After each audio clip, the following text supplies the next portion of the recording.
Comienza el Catecismo de la Iglesia Católica. Un programa dirigido por el Padre Luis Fernando de Prada.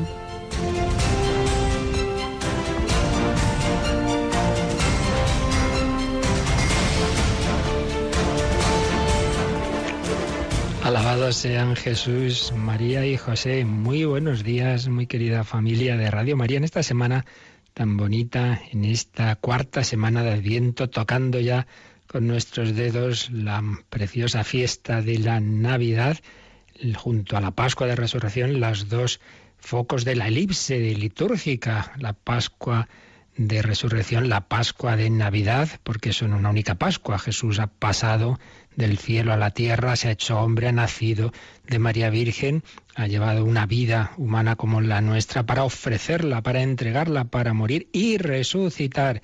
Y todo ello se hace presente en la Eucaristía. Y todo ello con la colaboración de María. Dijo el sí a la encarnación, dijo el sí al pie de la cruz. Estamos en este 20 de diciembre, pedimos la intercesión de Santo Domingo de Silos. Nos acompaña esta mañana Rocío García. Buenos días, Rocío. Buenos días, Padre, y buenos días a todos los oyentes. La tenemos con la garganta un poco tocadilla, pero en fin, esperemos que Lo puedas... propio de preparándome para cantar villancicos. Sí, claro, estuviste el otro día ahí en un coro de la diócesis de Getafe, ¿verdad? Sí, el oratorio de Navidad es muy bonito. Madre mía, qué bien. Pues nada, vamos adelante, cada uno con esas dificultades que podamos tener y también siendo conscientes, querida familia de Radio María, de que, como ayer explicaba Monseñor Munilla, hay personas que en la Navidad, en vez de estar muy contentas, se ponen tristes porque ahí siguen los problemas, porque recordamos personas que nos faltan.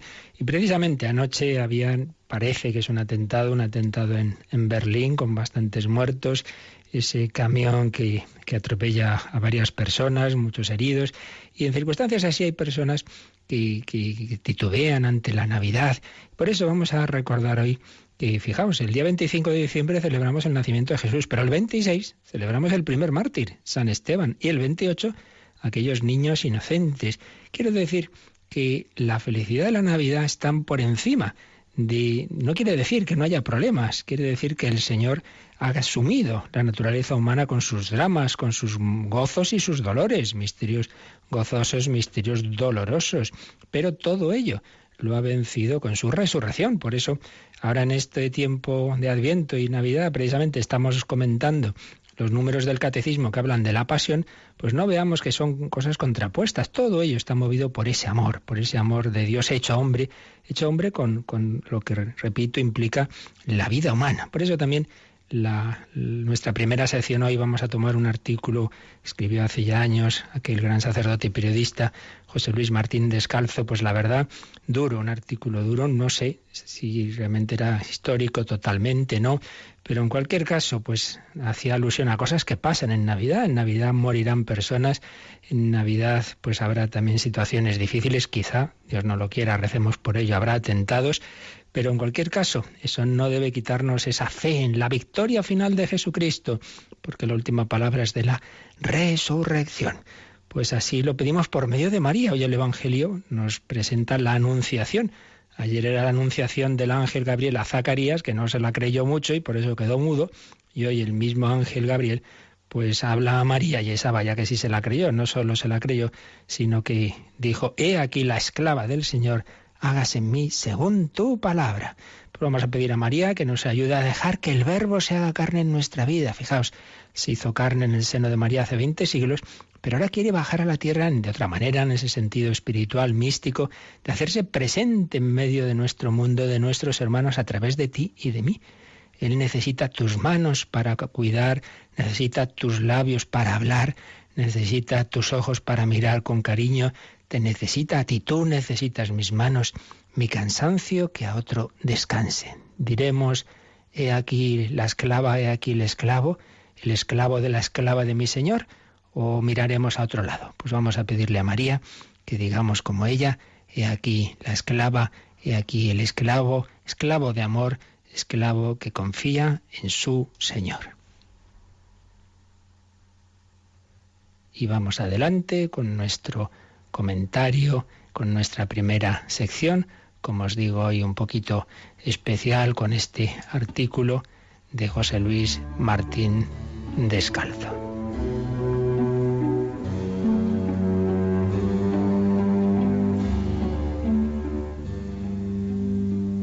Escribía José Luis Martín Descalzo un artículo duro, pero también esperanzador de lo que es el amor verdadero, titulado Un niño ha renacido.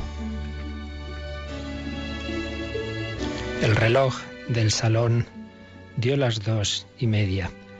Era el sonido habitual del carrillón, pero en aquellos días todo parecía tener ritmo navideño, acentuado tal vez por la nevada que no dejaba de caer tras los cristales, mansa y solemne como litúrgicos, y como aún faltaba media hora para que llegaran su marido y el niño, se había acercado a Valladolid para comprar unos farolillos, Lucía se sentó a descansar frente al televisor. Y fue entonces cuando apareció el rostro de aquella mujer que jamás olvidaría.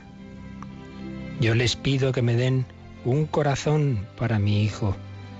Los médicos aseguran que no pasará de esta noche si no lo encontramos, dicen.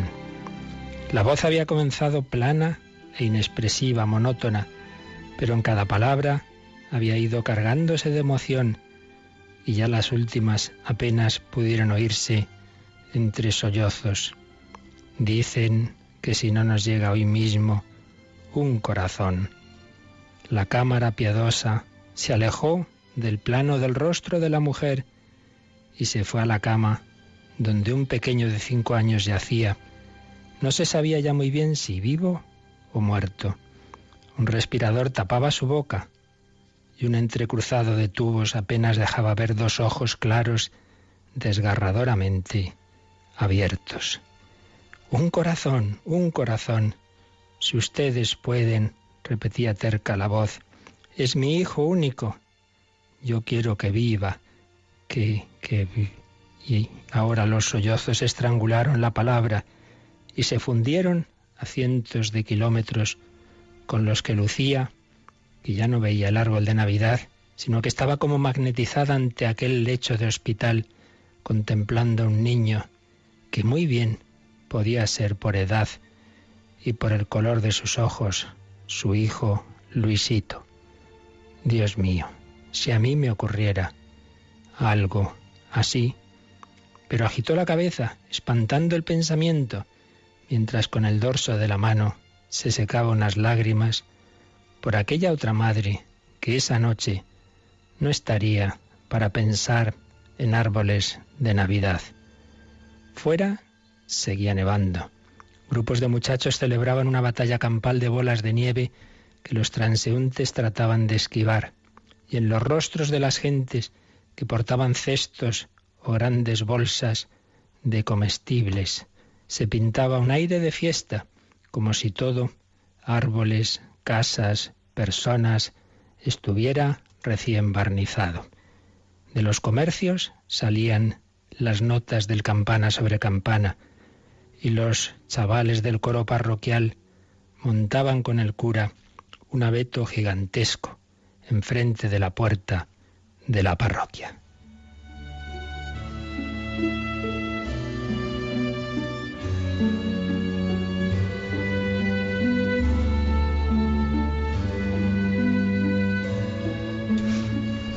Pero Lucía no veía ya nada de todo aquello.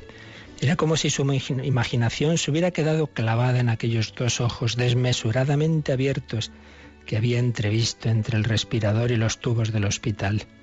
A la misma hora en que Dios naciera, pensaba, se cerrarían para siempre aquellos 2 ojos.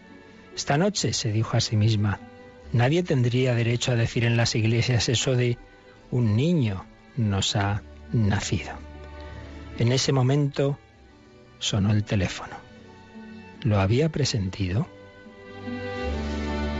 Corrió a casa de su cuñado y con gritos inconexos le pidió que la llevase a Valladolid al hospital provincial, en el que desde hacía media hora agonizaba su hijo y estaba muy grave su marido, arrastrado el coche en el que regresaban a casa por un camión a la altura de Tudela de Duero.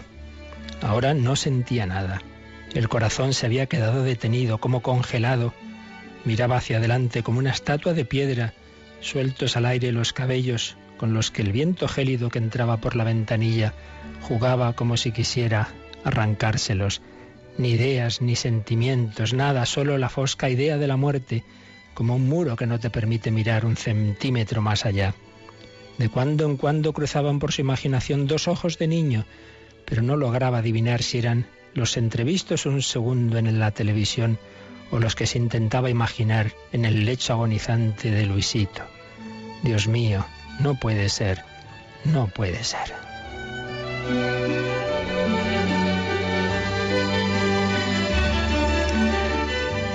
Llegaron al hospital. ¿Ha muerto?, preguntó al médico que la esperaba a la puerta de la UBI. Su marido está recuperándose. ¿Y el niño? El niño sí, el niño llegó muerto ya. Cayó como fulminada y durante largos minutos tuvieron que darle aire para que se recobrase. Cuando abrió los ojos estaban extraviados como los de una loca, mas no gritó. Un llanto manso vino a convertirse en la mejor y la más piadosa de las medicinas. Y entonces, sin pensarlo, como si viniera de otro mundo, Lucía levantó los ojos al doctor y le dijo: ¿y el corazón? El médico la miró sin entender. ¿Qué pasa con el corazón? Que si sirve, que si puede servir. ¿A qué? ¿A quién?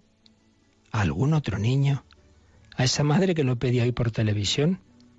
El médico estaba asombrado. ¿Y es usted capaz de pensar ahora? Su madre estaba tan triste. Con una muerte ya hay bastante.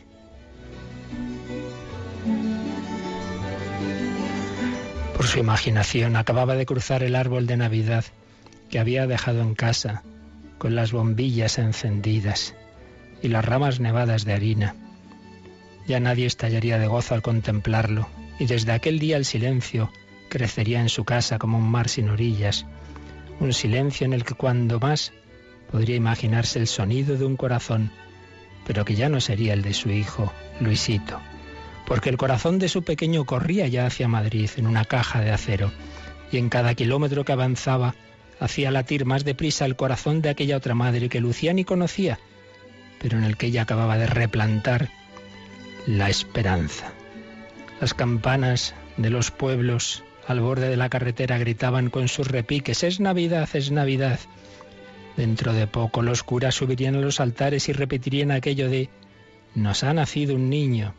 Y a lo mejor hasta explicaban: este niño nacía para dar vida a los demás, porque traía muchos corazones de repuesto. Pero no todos lo entendían. Los mismos enfermeros que llevaban la ambulancia maldecían su suerte. Este año se perdían la Nochebuena y no se enteraban de que jamás la hicieron tan Nochebuena con sus manos. Extraño privilegio este del hombre, pasar junto a los volcanes del gozo sin enterarse. Al entrar en Madrid las calles guiñaban pícaramente a la noche con sus bombillas. Muchos apretujaban en los autobuses tras sus últimas compras, y cuando la ambulancia se detuvo ante el hospital Puerta de Hierro, en el cielo sonaron las 12 en punto de la Nochebuena. Era la hora de nacer o de renacer. En el quirófano solo faltaron la mula y el buey.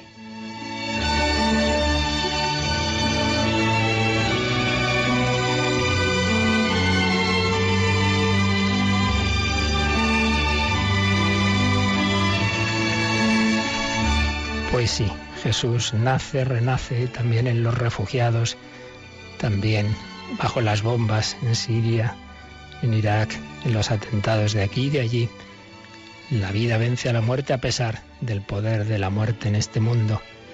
Jesús nació en un pesebre, murió en la cruz, ofreció su vida y la sigue ofreciendo cada día en la Eucaristía.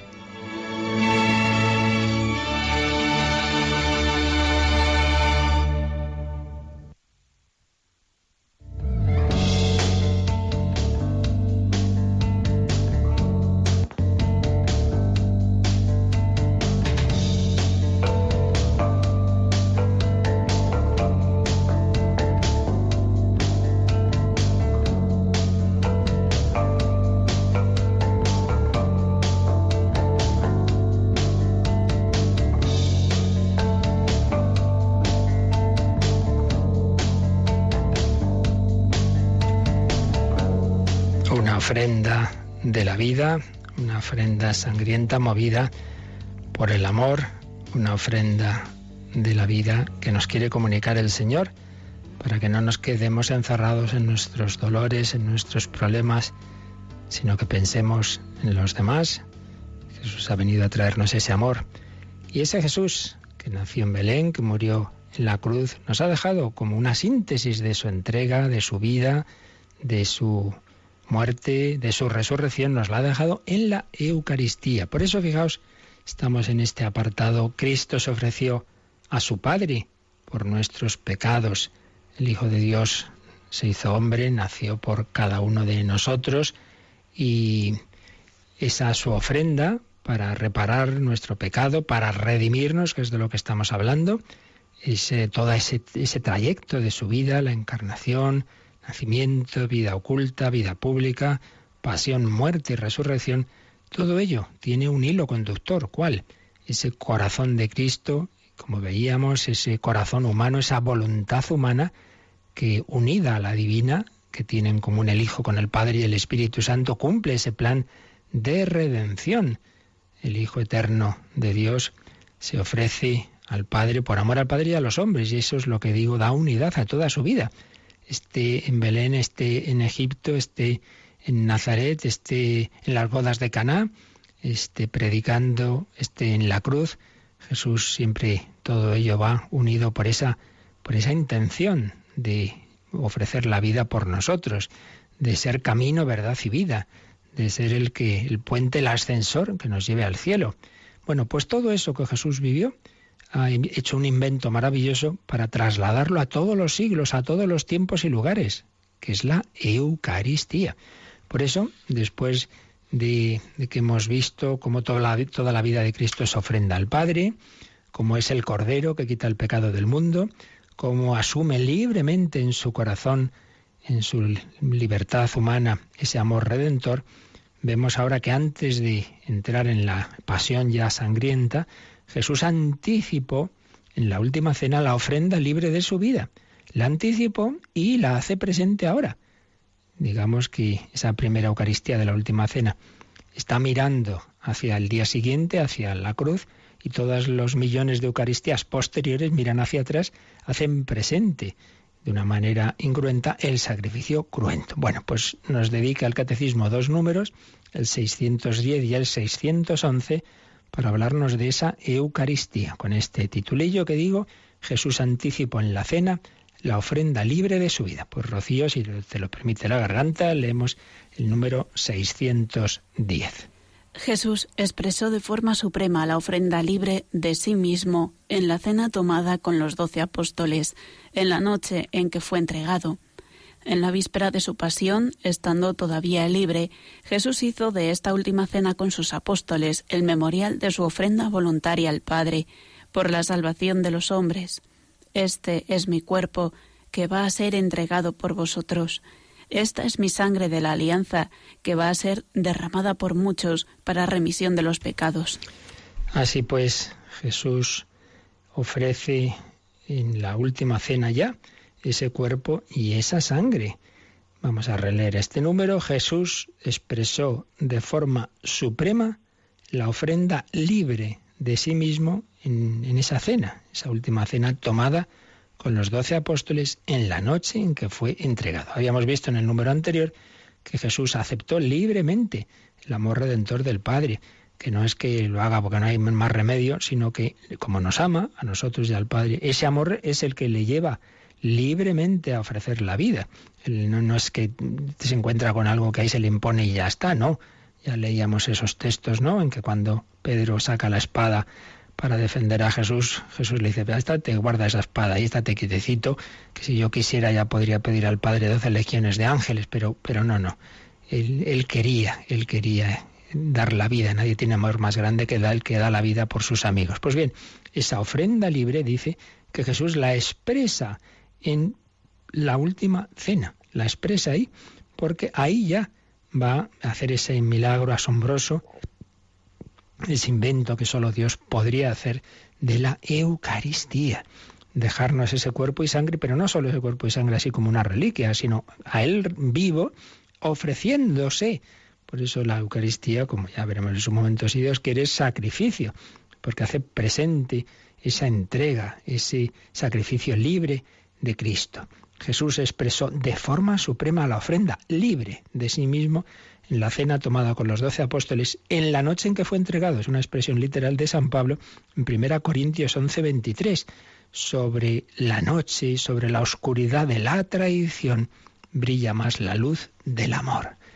Lo que veíamos, pues cómo el amor de Dios, ese amor tan grande de la encarnación, del nacimiento, de la pasión, pues se da en este mundo en el que hay odio, en el que hay muerte, en el que hay traición. En la noche en que fue entregado, Jesús nos ama. Por eso nosotros siempre tenemos el peligro de que uno empieza a hacer cosas buenas, se entrega, unos padres por sus hijos, el profesor por sus alumnos, el sacerdote, los feligreses, y muchas veces no solo no encuentra agradecimiento, sino todo lo contrario. Se te paga mal por bien y te encuentras pues que te dan palos por todos lados, y siempre está ese peligro que uno llega a un momento y dice, ya me he cansado. Todo el mundo va a lo suyo, pues yo también voy a lo mío, y allá cada cual con su vida, y ya no les enseño más a estos zopencos, y ya no doy catequesis, y ¿para qué habré educado yo a estos hijos? Mira cómo se portan, y nos replegamos en nosotros mismos, nos quedamos ahí ya con una actitud de poner el escudo y de huir de los problemas. Pues no hace eso el Señor. Jesús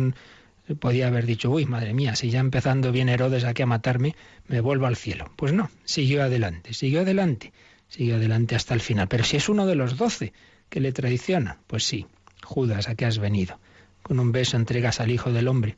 Pero hemos sido salvados por el amor que va más allá de la traición, por un amor que sigue adelante, que se ofrece. Devolver bien por mal, hizo Jesús y nos enseñó. Por eso en la noche en que fue entregado, Jesús se ofrece por nosotros. Y de ese amor ofrecido y rechazado nace la Iglesia, de ese amor redentor. Por eso se nos pone aquí en números marginales el 766, de dónde nace la Iglesia. Pues vamos a ver cómo lo explica este número que nos cita aquí el Catecismo. Lo puedes leer, Rocío, 766. Pero la Iglesia ha nacido principalmente del don total de Cristo por nuestra salvación, anticipado en la institución de la Eucaristía y realizado en la cruz. El agua y la sangre que brotan del costado abierto de Jesús crucificado son signo de este comienzo y crecimiento, pues del costado de Cristo dormido en la cruz nació el sacramento admirable de toda la Iglesia. Del mismo modo que Eva fue formada del costado de Adán adormecido, así la Iglesia nació del costado traspasado de Cristo muerto en la cruz. Realmente es precioso este número. Se hace esa comparación con ese símbolo que usa el Génesis, una de las dos formas en que se nos relata la creación, pues está ese relato simbólico de que Eva fue formada del costado de Adán dormido. Entonces los santos padres veían ahí una imagen, pues también del nuevo Adán, Cristo, dormido, es decir, muerto en la cruz. De su costado, de su corazón traspasado por la lanza salió sangre y agua, que representan el agua y la sangre, el agua, la vida nueva, la vida, el renacer a la vida divina por el sacramento del bautismo. ¿Qué significa la sangre? Esa entrega de la vida de Cristo que se nos da en la Eucaristía. Esta es mi sangre derramada por los muchos. Del costado de Cristo dormido en la cruz nació la Iglesia. Nace la nueva Eva, nacemos cada uno de nosotros, simbolizados, hechos presentes en la nueva Eva, que es María, que está ahí al pie de la cruz, y a la que Jesús le dice, ahí tienes a tu hijo, mira, Juan es el cristiano, es el discípulo, acógelo como me has acogido a mí, porque en realidad él ya es Jesús, porque por la vida nueva nos unimos a Cristo. Cristo es la cabeza, nosotros el cuerpo, somos un solo cuerpo místico con Cristo. María es madre de Cristo, pues entonces es madre nuestra, de la cabeza, de Jesús individual y de los miembros, cada uno de nosotros. Hemos nacido de un amor redentor, hemos nacido de un costado traspasado, de un corazón abierto en la cruz. La Iglesia nace de ese don de Jesucristo. Sigue diciendo el 610, en la víspera de su pasión, estando todavía libre, Jesús hizo de esta última cena con sus apóstoles el memorial de su ofrenda voluntaria al Padre por la salvación de los hombres. memorial. Ojo, memorial no simplemente es memoria subjetiva, yo me acuerdo de que hice esto, entonces nosotros nos acordamos de lo que Jesús hizo, un recuerdo. No, el término memorial sícaron en la lengua hebrea, memorial implicaba para los judíos que lo hacían con la cena de la Pascua, más era algo que no sabemos explicar, pero que de alguna manera hace presente las obras de Dios.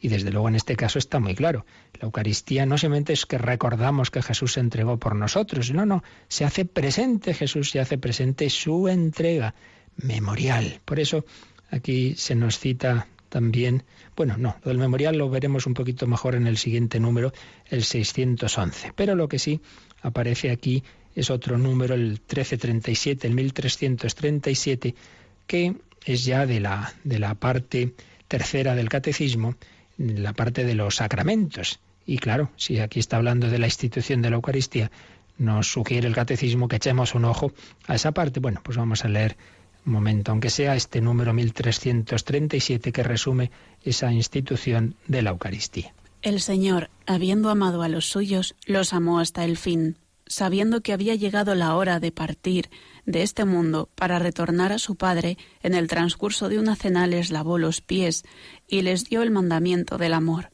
para dejarles una prenda de este amor, para no alejarse nunca de los suyos y hacerles partícipes de su Pascua. Instituyó la Eucaristía como memorial de su muerte y de su resurrección, y ordenó a sus apóstoles celebrarlo hasta su retorno, constituyéndolos entonces sacerdotes del Nuevo Testamento. Pues una síntesis apretada, estupenda, de lo que fue esa institución de la Eucaristía. Cuando hace esto Jesús, pues nos recuerda aquí el catecismo esa frase que hemos citado ya muchas veces de San Juan, el primer versículo del capítulo 13, donde se dice que empieza la segunda parte del Evangelio de San Juan, del 1 al 12 el libro de los signos y del 13 al final la pasión y resurrección, y empieza así: Jesús, habiendo amado a los suyos que estaban en el mundo, los amó hasta el extremo, hasta el fin.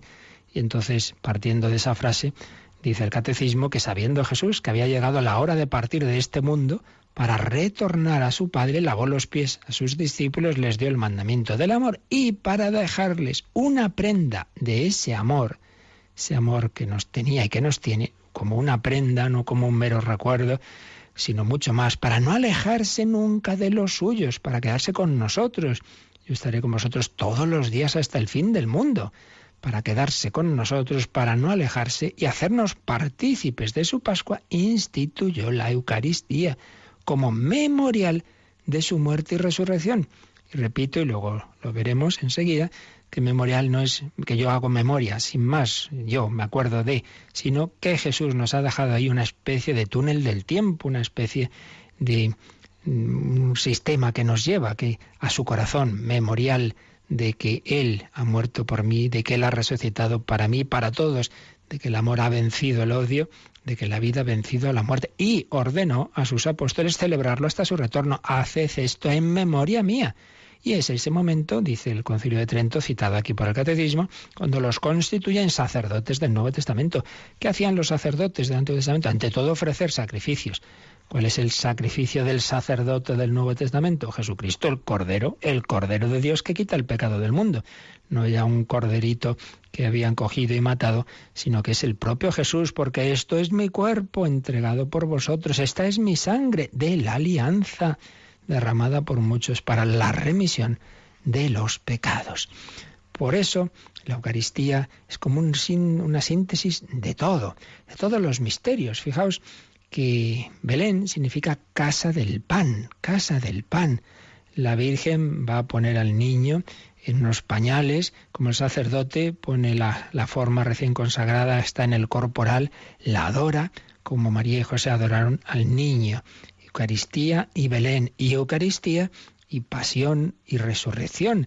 La Eucaristía hace presente esa entrega de Cristo. La Eucaristía es pues una síntesis de todo el misterio de Cristo, de todos sus misterios, particularmente por un lado del nacimiento, pero sobre todo, por supuesto, de su pasión, muerte y resurrección.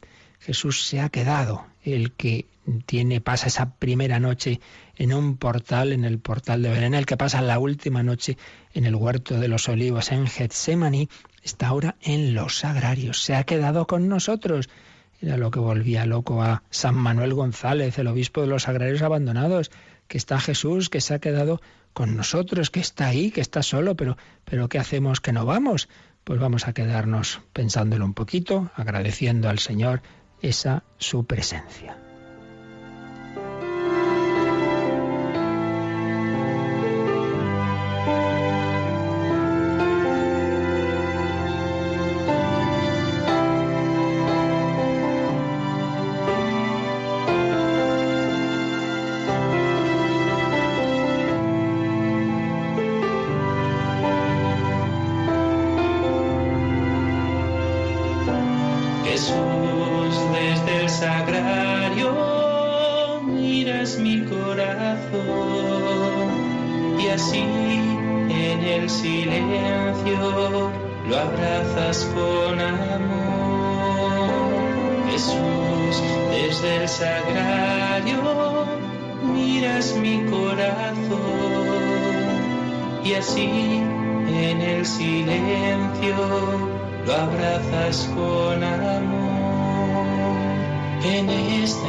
Consuela, Señor, y en esta intimidad consuelas.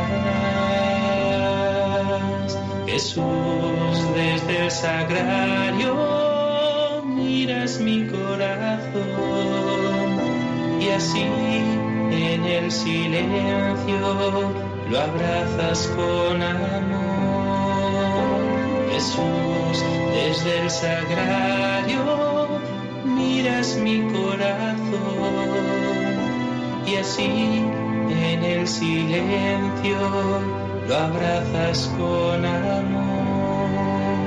En esta intimidad me habla, Señor, un diálogo de amor que recibo como un don.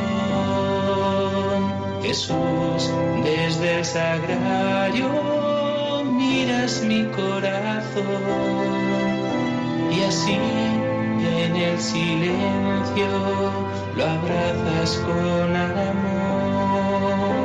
Jesús, desde el sagrario miras mi corazón y así en el silencio lo abrazas con amor y en tu presencia, Señor, descubro verdad, descubro vida y luz.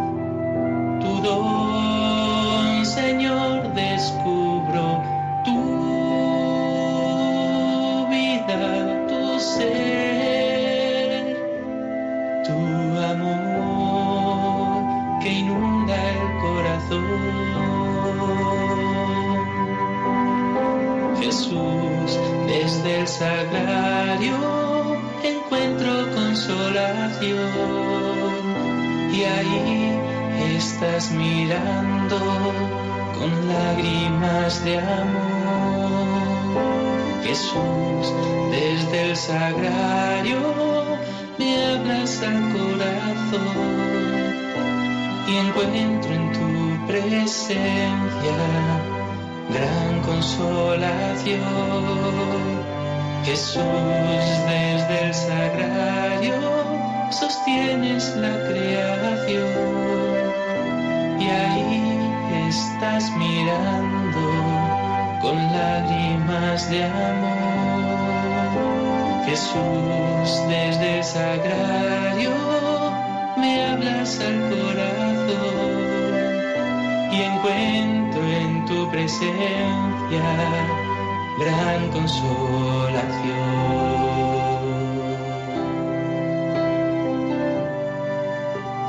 Están escuchando el Catecismo de la Iglesia Católica con el Padre Luis Fernando de Prada. Jesús se ha quedado en el sagrario y quiere consolarnos, aumentar nuestra fe, darnos esa certeza de que no estamos solos. Yo estaré con vosotros todos los días hasta el fin del mundo. Nos ha hablado este número 610, insiste el 611, repitiendo en buena medida lo que ya habíamos visto en ese número marginal, en ese 1337, sobre la institución de la Eucaristía, pero que nos lo pone aquí el Catecismo, en este número en el que va preparándonos o va contándonos los últimos momentos de la vida de Jesús, antes de entrar ya propiamente en la pasión. Pues vamos a este número 611, Rocío. La Eucaristía que instituyó en este momento será el memorial de su sacrificio. Jesús incluye a los apóstoles en su propia ofrenda y les manda perpetuarla. Así Jesús instituye a sus apóstoles sacerdotes de la nueva alianza. Por ello, me consagro a mí mismo, para que ellos sean también consagrados en la verdad. Pues son palabras de Jesús, en diversas citas nos va poniendo aquí el Catecismo. La Eucaristía que instituyó en este momento será el memorial de su sacrificio. Y aquí, memorial lo pone entre comillas el Catecismo y cita la primera carta de San Pablo a los Corintios, 1 Corintios 11, 25. Ese versículo dice lo siguiente: lo mismo hizo con la copa, con el cáliz, después de haber cenado, diciendo: esta copa, este cáliz es la nueva alianza en mi sangre. Cada vez que bebáis, haced esto en memoria mía. Es la nueva alianza en mi sangre. Porque todas las alianzas del Antiguo Testamento iban preparando la alianza eterna, definitiva, nueva, que es la alianza, el desposorio de la humanidad con Dios. Es ese pacto. Dios se compromete a ser nuestro Dios, nuestro Señor, a guiarnos, y nosotros nos comprometemos a fiarnos de Él, a obedecerle, a cumplir su ley, el mandamiento del amor, y Él en medio de nosotros, en nuestra peregrinación, ya no por el desierto hacia la tierra prometida, sino por el desierto de esta vida hacia el cielo, y necesitamos ese maná, ese alimento, esa Eucaristía, como el pueblo de Israel se alimentaba de ese maná, de ese misterioso alimento que Dios les daba para llegar a la tierra prometida. Pues bien, Jesús, para toda la peregrinación de la Iglesia, a lo largo de los siglos, nos iba a dejar ese regalo maravilloso, ese maná, ese pan vivo, bajado del cielo, que no solo es su presencia, sino el amor redentor de su sacrificio, memorial de su sacrificio, memorial. Y aquí es cuando ahora vamos a leer ese 1364, que nos explica un poquito más qué es eso del memorial. Nos vamos a la tercera parte del Catecismo, a la parte de la liturgia, y ahí en el 1364 nos dice lo siguiente, Rocío. El memorial recibe un sentido nuevo en el Nuevo Testamento. Cuando la Iglesia celebra la Eucaristía, hace memoria de la Pascua de Cristo y ésta se hace presente. El sacrificio que Cristo ofreció de una vez para siempre en la cruz permanece siempre actual. Cuántas veces se renueva en el altar el sacrificio de la cruz en el que Cristo, nuestra Pascua, fue inmolado, se realiza la obra de nuestra redención. Es un número muy importante porque nos hace ver lo que antes os decía, que no es simplemente que nosotros nos juntamos y recordamos. Vamos a juntarnos, a acordarnos de nuestro abuelito que murió hoy y nos acordamos nosotros. No, es mucho más que eso. Dice que cuando la Iglesia celebra la Eucaristía, hace memoria de la Pascua de Cristo y ésta se hace presente. Objetivamente hablando, se hace presente. Porque el sacrificio que Cristo ofreció de una vez para siempre en la cruz permanece siempre actual. Y ahí se nos cita Hebreos 7, 25, 27 y al Vaticano II, Lumen Gentium 3. Concretamente, esa Constitución del Vaticano II decía lo siguiente: cuantas veces se renueva en el altar el sacrificio de la cruz, en el que Cristo, nuestra Pascua, fue inmolado, se realiza la obra de nuestra redención. Pero ¿cómo es esto? O sea, que una y otra vez muere Cristo. No, hombre, no. Murió una vez para todas. Pero eso que Él hizo se hace presente, participamos de ello. En esa especie, decía yo antes, de túnel del tiempo, que nos lleva ahí, que nos pone ahí a los pies de la cruz y bebo un poquito más de esa sangre y agua que Él derramó una vez para siempre, pero que se me da ahora. Y comulgo. Entro en comunión con ese Jesús que se ofreció por mí. Claro, es un sacrificio de un valor infinito y que nunca lo agotamos. Entonces bebemos una vez y otra, y cada Santa Misa a la que vamos y participamos bien, pues nos va alimentando de una fuente abierta entonces. No es que ahora vuelva Jesús a morir, no, murió una sola vez, se ofreció una sola vez, pero se hace presente ese sacrificio, se renueva de manera incruenta y se realiza, dice, la obra de nuestra redención. Yo llego hecho polvo y Jesús, mi Redentor, en esa Santa Misa, que Él se ofrecía en la cruz, que ya me veía y también me veía en este momento de mi vida, bueno, pues Él me da ese amor que entonces me tenía, me lo hace presente ahora. Y ahora le recibo ese cuerpo que entonces estaba entregándose, y esos labios que decían, Padre, perdónalos porque no saben lo que hacen, pues me quieren hablar ahora. Alma de Cristo, santifícame, cuerpo de Cristo, sálvame. Se hace presente ese mismo Jesús, se hace presente su sacrificio, se hace presente toda su vida, todo lo que Jesús hizo. Es un condensado maravilloso, esa sí que es la mejor vitamina para alimentar nuestra alma. Jesús y todos sus misterios. Por eso, qué mejor manera de orar los misterios de Cristo que celebrarlos litúrgicamente, donde de una manera misteriosa Jesús nace o renace, Jesús vive, Jesús muere por mí, por ti y por mí. Memorial, no mera memoria subjetiva, sino se hace presente. También insiste en ello el 1341, el 1341, también está en esa tercera parte del Catecismo y explica un poquito más esto que estamos diciendo. Vamos a leer este 1341. El mandamiento de Jesús de repetir sus gestos y sus palabras hasta que venga no exige solamente acordarse de Jesús y de lo que hizo, requiere la celebración litúrgica por los apóstoles y sus sucesores del memorial de Cristo, de su vida, de su muerte, de su resurrección y de su intercesión junto al Padre. Como veis, volvemos a insistir en la misma idea. Jesús mandó repetir esto, haced esto en memoria mía, mandó repetir sus gestos y palabras hasta que venga, dice San Pablo, en 1 Corintios 11:26, y dice que eso no exige solamente acordarse, nos acordamos como grupos cristianos no católicos, pues si entienden así la última cena, bueno, vamos a hacer un recuerdo, ¿no? Pues de lo que Jesús hizo. No. Dice que lo que Jesús nos pide es la celebración litúrgica por los apóstoles y sus sucesores, los obispos y sus colaboradores, los sacerdotes, del memorial de Cristo, que como hemos visto no es mera memoria subjetiva, sino hacer presente el contenido de su vida, muerte, resurrección y de su intercesión junto al Padre. No hay que olvidar, Jesús está ante el Padre siempre intercediendo, a la derecha del Padre. Yo me acuerdo siempre, cuando hablamos de la intercesión, de algo que le oí hace muchos años, jovencito, en el grupo de jóvenes cristianos al que yo pertenecía, pues invitó el sacerdote que lo llevaba a un médico de Croacia que había huido de la dictadura, del totalitarismo comunista que había entonces en Croacia, se había venido con su familia. Y me acuerdo que entre las cosas que nos contó había una de la infancia que nos hizo pensar mucho. Dice, eran varios hermanos, su padre era muy recto, los educaba, si se portaban mal los castigaba, entonces a veces se habían portado mal y entonces el padre dice, veniros para acá, y sacaba el cinturón para pegarles, pero resulta que tenían una hermana mayor que había tenido un accidente y se había quedado cojita, siempre iba con sus muletas. Entonces los muy pillos, cuando veían venir el panorama del castigo del padre, se ponían y acudían a su hermana. Su hermana se ponía delante, iba andando con sus muletas, papá, anda, perdónalos. Entonces el padre, viendo a la hermana ahí intercediendo, pues bueno, muchas veces los perdonaba. Bueno, pues Jesús está ante el Padre y le presenta no las muletas, sino las llagas que han quedado en su humanidad, esas llagas que pudo contemplar y tocar Santo Tomás, que no creía, si no meto el dedo en las llagas de sus manos y mi mano en su costado, no lo creo.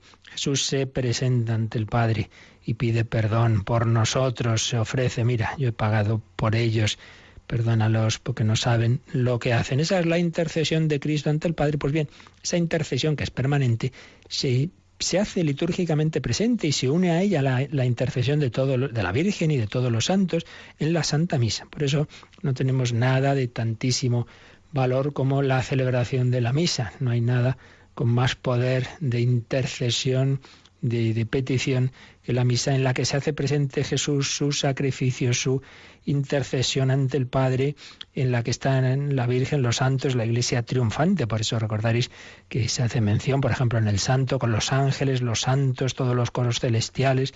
Pues ahí todos estamos en esa liturgia celestial. Cristo está vivo, está resucitado, pero en su humanidad gloriosa están esas llagas de su pasión. Todo va unido por ese amor que le da unidad, que dio unidad a su vida terrena y a su acción en el cielo. Porque cuando decimos que Jesús está sentado a la derecha del Padre, ese sentado no es ahí que no da golpe, no, todo lo contrario. Está moviendo a su Iglesia, está enviando el Espíritu Santo, está suscitando a los santos, está con la Virgen y con los santos, pues moviendo la historia, a la vez guiándonos, respetando nuestra libertad y permitiendo tantos pecados y tanto mal, porque es ese plan de Dios de invitar a los hombres a su amistad, y para que haya amistad tiene que haber libertad, y al haber libertad pues también hay mal y hay pecado. Pero el Señor va guiando en esos designios misteriosos la historia con ese amor más fuerte que el pecado, con esa vida que vence a pesar de la muerte. El Señor Jesús pues va haciendo presente en su cuerpo místico lo que él vivió, su trabajo, su oración, su sufrimiento, su muerte y su resurrección. Y todo ello se nos va dando en la Eucaristía. Eucaristía, memorial de su sacrificio. Nos ha dicho también el 611 que al instituir ese memorial, esa Eucaristía, a la vez instituye a los apóstoles sacerdotes de la nueva alianza. Y recuerda aquí esta frase de Jesús en la oración sacerdotal que llamamos precisamente Juan 17-19. Por ellos me consagro a mí mismo, para que ellos sean también consagrados en la verdad. Finalmente, vamos a leer otro número marginal del Catecismo, el 1566, porque ahí se nos habla de esos sacerdotes instituidos por Cristo en la última cena. Pues vamos a acabar leyendo este número 1566. Su verdadera función sagrada la ejercen sobre todo en el culto eucarístico o sinaxis. En ella, actuando en la persona de Cristo y proclamando su misterio, unen la ofrenda de los fieles al sacrificio de su cabeza, actualizan y aplican en el sacrificio de la misa hasta la venida del Señor el único sacrificio de la nueva alianza, el de Cristo, que se ofrece al Padre de una vez para siempre como hostia inmaculada. De este sacrificio único saca su fuerza todo su ministerio sacerdotal. Pues un número también precioso en que se nos recuerda que los sacerdotes actuamos en la persona de Cristo, una expresión latina clásica, in persona Christi, que quiere decir que yo no soy yo. Yo no soy Luis Fernando cuando estoy diciendo esto es mi cuerpo, no, es Cristo quien está actuando en mí. O cuando yo digo yo te absuelvo, yo no tengo nada que absolverte a ti, a mí no me has hecho nada. Es Dios el que te perdona. Es Cristo quien nos ha asumido, por la ordenación, nos ha asumido en su persona, en su fuente de cabeza, en el ser cabeza de la gracia. Entonces dice, los sacerdotes proclamando su misterio unen la ofrenda de los fieles al sacrificio de su cabeza. Por eso a la misa no solamente se asiste como un espectáculo, sino que se participa. Tú que llevas hoy a la Eucaristía, llevas tu sacrificio, llevas tu vida, llevas tus alegrías, tus dolores. Eso está en esa gotita de agua que el sacerdote echa al vino, como para unir lo nuestro pequeñito, pero que unido a Cristo adquiere un valor infinito. Los sacerdotes unen la ofrenda de los fieles al sacrificio de su cabeza, actualizan y aplican en el sacrificio de la misa el único sacrificio de la nueva alianza. Hay un único sacrificio, el de Cristo en la cruz, pero que se hace presente ahí y se aplica a esas almas por las que se ofrece, a esos vivos, a esos difuntos. Bueno, siempre se ofrece por todo el mundo, pero especialmente en esta misa encomendamos a esta persona, es el sentido de ofrecerlo por alguien en particular, siempre es universal el sacrificio de Cristo, pero vamos a encomendar especialmente a esta persona o a esta intención. Nos unimos así a ese sacrificio único de Jesucristo. Pues como veis, dos números preciosos sobre la Eucaristía que nos han mostrado que en ella ya estaba en germen pues lo que iba a ocurrir a partir de esa última cena. Porque ya de ahí Jesús va a salir a Getsemaní, de ahí va a empezar ya su pasión, que es lo que ya veremos mañana si Dios quiere. Pero todo ello está condensado en esa Eucaristía, que condensa también, como decimos, toda la vida de Cristo desde su nacimiento. Jesús nace en Belén, Jesús nace en cada misa, en cada misa. El sacerdote lo pone en ese corporal, en ese altar, como la Virgen puso al niño Jesús en el pesebre. Pues vamos a agradecer al Señor ese su regalo, ese su amor, vamos a seguir invocando su salvación. Solo Cristo es el único Salvador, pues nos lo quedamos meditando y también, como siempre, atendiendo a vuestras consultas y preguntas. Participa en el programa con tus preguntas y dudas. Llama al 91 153 8550. También puedes hacerlo escribiendo al mail catecismo@radiomaria.es. catecismo@radiomaria.es.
Y te salvará, Jesús, único Salvador de todos los hombres. Nos preguntan no sé quién porque viene sin firma, acordaros de poner nombre y de dónde escribís, que el sentido de las oraciones en las que se termina diciendo por Jesucristo nuestro Señor, y dice, si no es eso como un juramento. Y si eso no iría contra el segundo mandamiento. Bueno, vamos a ver, en primer lugar no es un juramento, sino que es que nos estamos dirigiendo al Padre, a Dios Padre, y al pedirle al Padre lo hacemos por mediación de Jesucristo, lo que os decía antes de la intercesión. Yo aquí me presento ante Dios Padre de la mano de mi hermano y Redentor, que es Dios de Dios, pero es también mi hermano, porque es hombre y es mi Redentor. Entonces esto, Padre, te lo pido por medio de... Ese es el sentido, no es un juramento. Pero también hay que añadir que cuando decimos no jurar en vano no quiere decir que nunca se pueda jurar. Sí se puede jurar, y de hecho se hace en tribunales eclesiásticos cuando es con razón, cuando es que es una cosa seria y, por supuesto, con verdad. Por tanto, no es un juramento, es fórmula de ir por medio de, es intercesión, pero por otro lado hay situaciones en que sí que se puede hacer un juramento con verdad, justicia y necesidad. Y luego también había por aquí una persona que a veces dice que bueno, que le parece que decimos cosas demasiado centradas en la Virgen, la vida no tiene sentido si no es en María. La respuesta está en María, en alguna canción, Sálvame Virgen María, te adoramos Virgen María. Yo lo de te adoramos no sé dónde se dice, pero en cualquier caso, eso no quiere decir de ninguna manera, hay que entender siempre las cosas en su contexto, ¿no? Ya sabemos perfectamente que adorar solamente es a Dios, Dios Padre, Hijo y Espíritu Santo, al Hijo de Dios hecho hombre, que es una persona divina y por tanto podemos y debemos adorarlo. Pero esto es como cuando una mamá dice a su niña, ay, te adoro, hijo mío. Hombre, ya se entiende que no es como a Dios. Eso está claro, la Virgen María no es diosa, lo tenemos clarito. Pero es verdad que el Señor ha querido contar con su colaboración excepcional. Entonces, cuando decimos sálvame, Virgen María, pues ya sé que mi Salvador, como ahora estamos haciendo la canción, es Jesucristo, pero con la mediación de María. Es como si yo le pido al policía que me salve, sálveme al bombero, hombre. Ya sé que es Dios el que me salva, ¿no? Pero se sirve de esta persona, se sirve de esa mediación.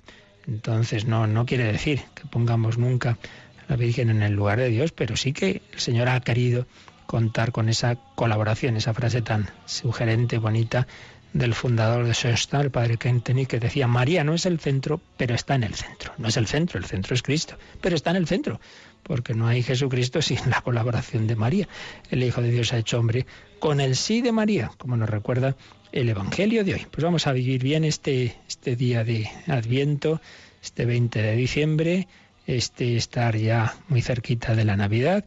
Y os recuerdo también en nuestra campaña de Adviento y Navidad, para que podamos seguir anunciando el Evangelio, si queremos que este próximo año Radio María siga adelante, si queréis seguir escuchando tantos programas que nos forman, que nos ayudan, tantas formas de orar, ese acompañamiento a niños, jóvenes, enfermos. La verdad es que estamos impresionados porque además con ese número de WhatsApp que hemos habilitado, pues nos llegan testimonios impresionantes de conversiones, de personas que agradecen. Pues mire, Radio María acompañó a mi madre en sus últimos meses en su muerte. Radio María acompaña, ayer nos contaba en directo, madre de familia desde Valladolid, como su hijo enfermo desde pequeño, pues con temporadas en el Hospital de la Paz, y cómo le acompañaba a Radio María, cómo escuchaba el programa infantil Ahora Feliz, como por la noche no se sentía solo, pues rezando las oraciones de la noche con Radio María a las 10:30, desde niños hasta moribundos, pasando por todas las etapas de la vida, cómo el Señor se sirve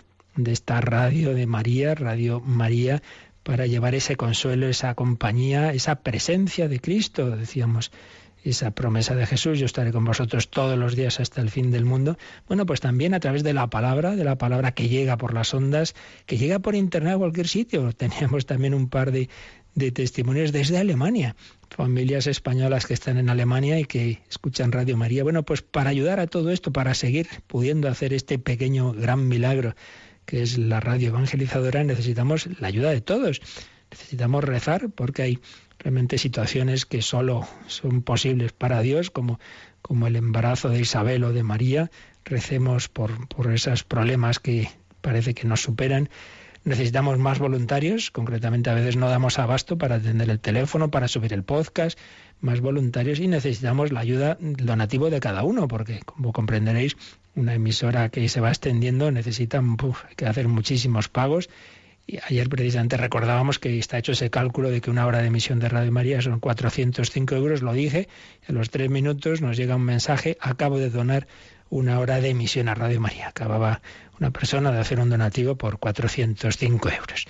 Pues gracias a todos, seguimos en campaña, desde las 9 hay ya voluntarios al teléfono, en el 902-500-518, y muy particularmente hoy tendremos 2 horas especiales, de 3 a 4, que no tenemos a Mónica, y de 5 a 6, que tampoco tenemos el programa de Psicología y Familia. Pues en esas 2 horas, 3 a 4 y 5 a 6, campaña especial de Radio María, pero todo el día están ahí nuestros voluntarios. Pedimos al Señor su bendición para vivir este día en su presencia. La bendición de Dios Todopoderoso, Padre, Hijo y Espíritu Santo, descienda sobre vosotros. Alabado sea Jesucristo.